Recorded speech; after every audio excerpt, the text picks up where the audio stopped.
Welcome back, and joining me for a closer look at what's played out on the market scene today is Craig Pheiffer from Sasfin Wealth.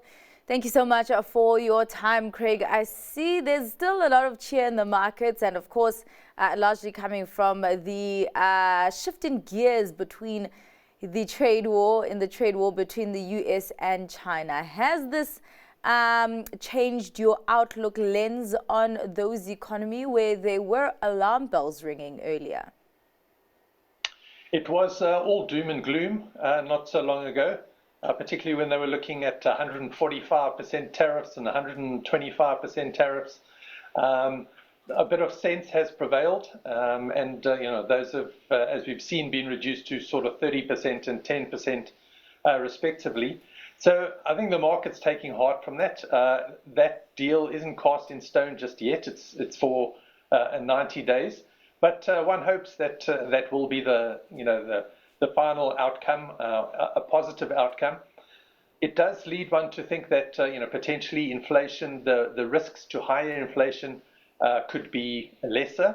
The risks of GDP really collapsing, or those risks of a US recession, could be lightened up a bit, and we could see the probability of a recession, even though I wasn't in the camp of a recession, but those probabilities are certainly reducing as these numbers have come through. So if we can permanently ink that kind of a deal, it looks quite positive. And the outlook for US interest rates still quite varied. It depends on who you ask, but it certainly does open the way for some interest rate relief a little bit later in the year. Yeah, it depends on who you ask, but also on the data. As they always say, they are data dependent. And as you say, that one of the concerns about the tariffs was the impact on inflation. And actually, we did get good news today on that front, with inflation coming out less than what markets had anticipated in the US. Talk to me about this good news. Yes, it was sort of a basis point better than expected, which still good news when inflation comes in lower than you're expecting, whatever it is.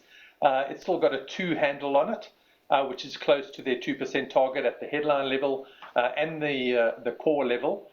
So that's a good number, but one must remember that's also largely historical. It was an April number. All of the tariff nonsense kind of started at the beginning of April, been delayed a little bit with some of the 90-day relief.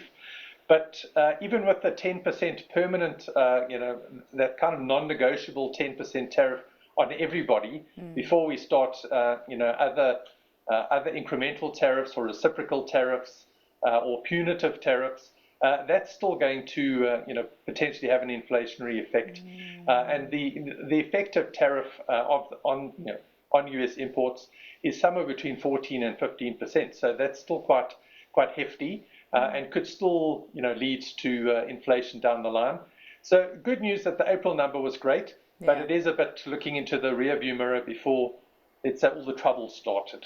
All right. Well, let's take a look at the numbers that came out on the JSE, starting off with Bytes. It came out with annual results today, revenue climbing, also that filtering through to a double-digit rise in headline earnings per share. They reported record gross invoiced income, but the share still dipped about 4%. What did investors take out of that? Yeah, I don't know if they were expecting even more than that. These were definitely good numbers. The news of another special dividend, quite positive, sitting on a nice handy cash pile, 113 million pounds, not to be sneezed at. Maybe we want to see that deployed, but it was a good story. Growth, in a lot of their key areas, and the share's done well this year. Just sort of come from 100 to over 130. Now, so maybe just a little bit of a breather, but I think a good solid set of results and a nice handy special dividend on top of the dividend.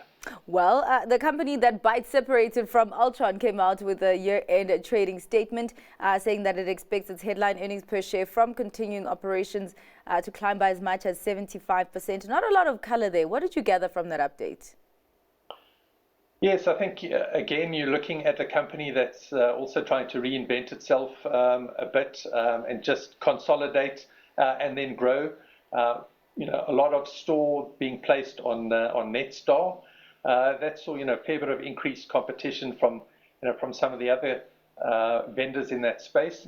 But they hit over 2 million subscribers, so things do look on the up on that front. And yeah, the continuing operations, or what the essence of the business is going forward, those results look to be quite positive. So I think one could take a positive view away from this trading update. But yeah, maybe it's potentially really in the market expecting something of a turnaround in these numbers. Ah, all right. Well, let us take a look at your stock pick. What are you choosing for today, Craig?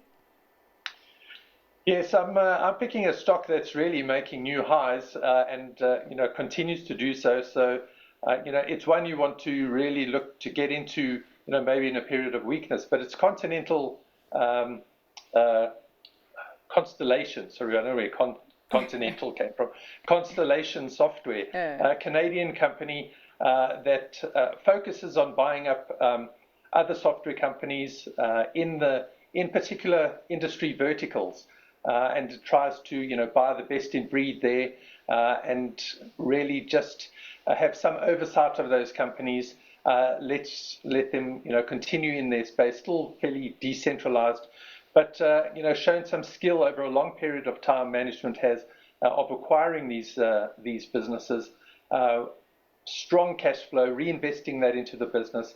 And if you look at that graph, these are the kinds of businesses that you want to have: quality companies that are growing over the longer term. They are acquiring revenue, by their acquisitions, but one has a lot of faith in the quality of their acquisitions and their strategy over the long term. I think someone said the other day it's like the Berkshire Hathaway of the software industry. Very, very interesting. Thank you so much for your time and for your insights there on what has moved investors' money today, Craig. That was Craig Pheiffer from Sasfin Wealth.